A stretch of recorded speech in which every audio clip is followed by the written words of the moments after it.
All right, welcome everyone. Today, we're going to dive deep into a really fantastic book, The Psychology of Money by Morgan Housel. And it's all built on this one simple, but honestly pretty profound idea.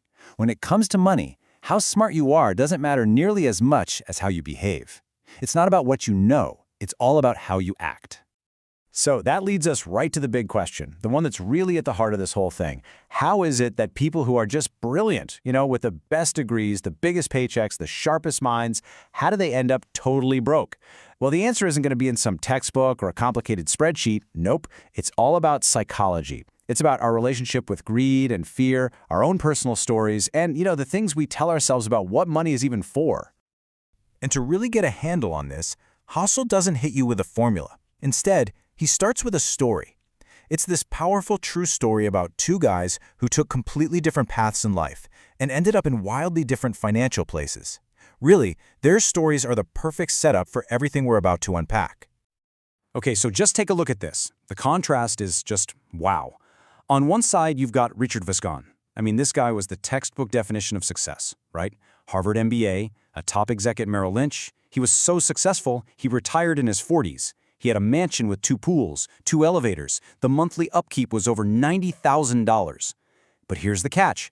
He borrowed a ton of money to live that life. So when the 2008 crash happened, his whole world just fell apart. He went bankrupt. Then on the other side, you have Ronald Reed. And he was, by every measure, a totally ordinary guy. He worked as a janitor and a gas station attendant in Vermont. Nobody, and I mean nobody, had any clue he had money.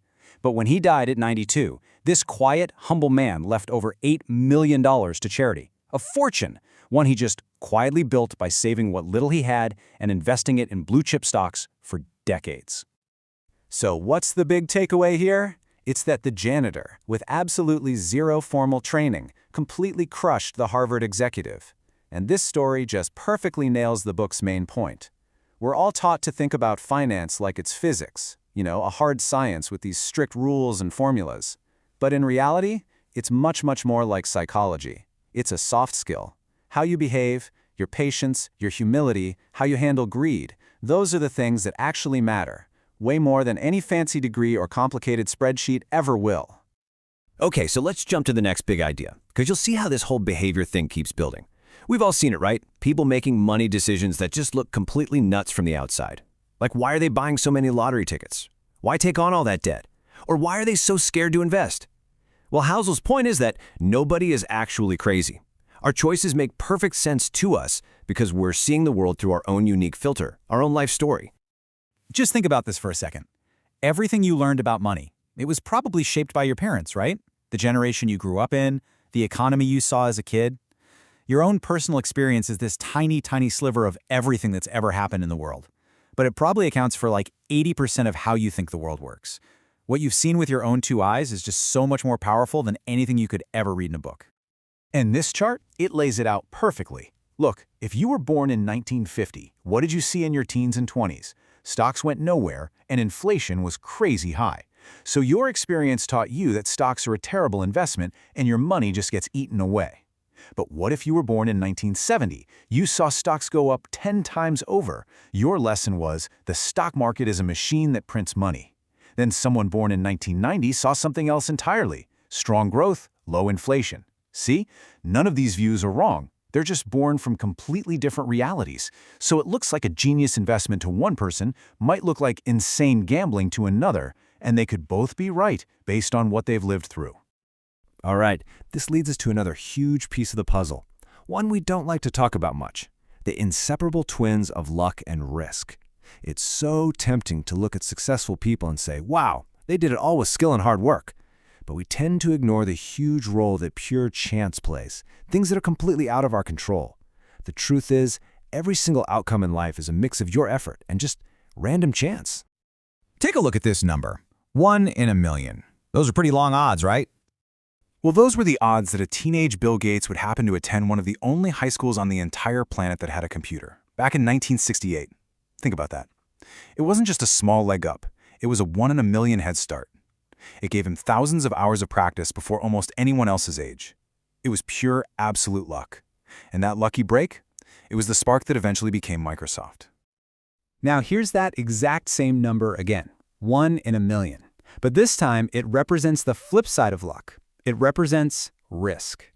Because those were also the odds that Bill Gates' best friend at that same school, Kent Evans, a kid Gates said was even smarter than him, his likely future co-founder, would die in a freak mountaineering accident before they even graduated. It's the same statistical chance, 1 in a million, but pointed in a tragic direction. That's the thing. Luck and risk are just two sides of the same coin. They are doppelgangers. You can't believe in one without having a deep respect for the other. All right, let's dig into another really critical idea from the book, and this one is key for long-term success. We tend to lump getting wealthy and staying wealthy together, like they're the same skill. But they're not, at all. In fact, they often demand completely opposite ways of thinking and acting. And the story of the legendary trader Jesse Livermore is the perfect, if tragic, example. The man was an absolute genius at getting rich. In 1929, during the Great Crash, he made what would be $3 billion today by shorting the market. But that massive success gave him this unbreakable confidence, this ego that made him feel like he was invincible. He had no off switch, no concept of enough, so he just kept making bigger and bigger bets until, boom, 4 years later, it was all gone. He lost everything. His incredible skill at getting wealthy was matched only by his complete inability to stay wealthy. And this really breaks down the difference, doesn't it?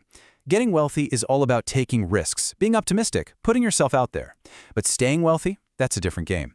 It requires humility. It requires a little bit of fear, almost a paranoia, that everything you've built can vanish just as quickly as it came. See, the real key to long-term success isn't just about making gains. It's about survival. It's about making sure you can't be wiped out, so you can stay in the game long enough for the magic to really start working. So what is that magic I'm talking about? Well, it's compounding. And it's not some get-rich-quick thing. It's more like a quiet, almost invisible snowball rolling downhill. It's the force that does all the real heavy lifting when it comes to building wealth. And the single most important ingredient, the one thing that makes it all work, isn't genius-level returns or perfect timing. It's just time, a nice, long runway. And this chart, this completely changes how you see someone like Warren Buffett. We always talk about what a brilliant investor he is, but his real secret weapon? It's time.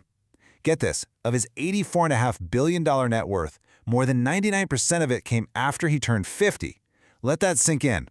If he'd been a normal person who started at 30 and retired at 60, even with his amazing skills, he'd have something like 12 million bucks, which is great, but it's not 84 billion, is it?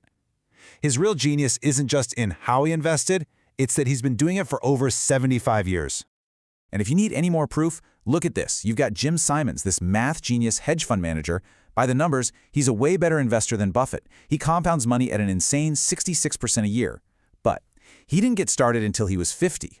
So Buffett's good returns, stretched out over a super long time, ended up creating way more wealth than Simons's mind-blowing returns over a shorter period. The lesson is crystal clear. Good, consistent decisions over a long, uninterrupted stretch will always, always beat flashes of brilliance that don't last. Okay, let's get to our final lesson, and this one might be the most powerful and honestly the most counterintuitive of them all. It's going to challenge what you probably think it means to be wealthy and make you question what you're really after when you chase money. So let me ask you a question, and be honest with yourself. You're sitting at a traffic light, and a shiny new Ferrari pulls up. What's your first thought? Is it, wow, that driver must be an amazing person, I really admire them? Probably not, right? Housel argues that what we actually do is ignore the driver completely. We look at the car, and we use it as a benchmark for our own desires. We think, man, if I had that car, people would think I was cool. It's called the man-in-the-car paradox. We buy flashy stuff hoping to get respect from others, but those other people are too busy using our stuff as a way to imagine getting respect for themselves. They're not even thinking about us. And that paradox points to a massive difference between being rich and being wealthy. Being rich is about having a high income. It's the stuff you can see. It's the Ferrari, the huge house. It's money you spend to show people you have it. But being wealthy, that's hidden. Wealth is the money you haven't spent. It's your savings, your investments, quietly working for you behind the scenes. Wealth isn't the stuff, it's the freedom and the options that unspent money gives you. It's control over your own time. And this is the whole point. True wealth isn't about what you buy. It's about what you don't have to buy.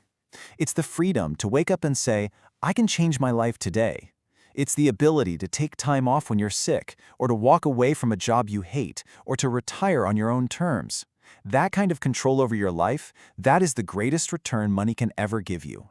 It's a type of freedom that no car, no watch, no house can ever come close to.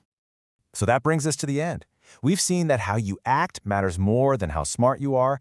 We've seen that our own personal history shapes everything we believe about money, that luck and risk are always part of the story, and that real wealth isn't what you show off. It's the freedom you keep for yourself. At the end of the day, money is just a tool. The peace of mind comes from how you think about it. So I'll leave you with this final thought to chew on. After all of this, what's one belief you have about money that you might need to unlearn?